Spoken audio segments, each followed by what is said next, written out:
Good morning, visitors. The vessel now departing through the Duluth Ship Canal is the American Century. The American Century was built as the Columbia Star in 1981 by the Bay Shipbuilding Company of Sturgeon Bay, Wisconsin. She measures 1,000 feet in length, 105 feet in width, and 56 feet in depth. She's powered by four 3,500 horsepower, 20-cylinder General Motors diesel engines, which give her a top speed of 14 knots, or about 16 miles an hour. She's also equipped with 1,500 horsepower bow and stern thrusters to aid her maneuverability in port. The American Century has 37 hatches on her deck, which open into 7 cargo holds located below deck. These cargo holds give her a maximum carrying capacity of 78,900 tons.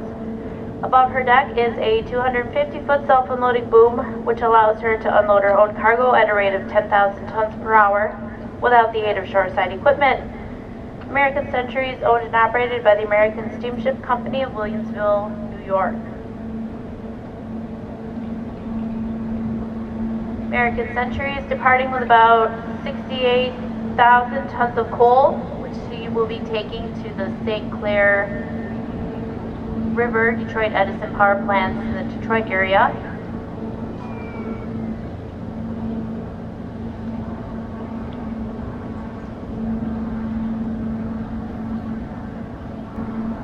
The American Century was bought, along with 5 other Oglebay Norton ships, in 2006 by the American Steamship Company for $120 million.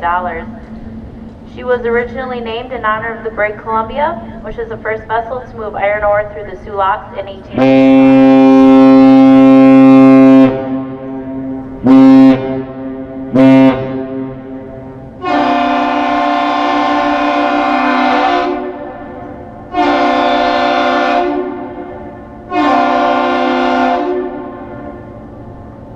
That one long and two short whistle exchange that you heard between the ship and answered by the lift bridge is the captain's salute.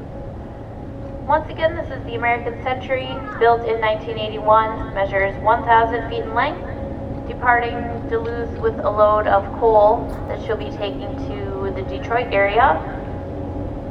And if you see any crew on deck, make sure to give them a big wave and wish them safe travels.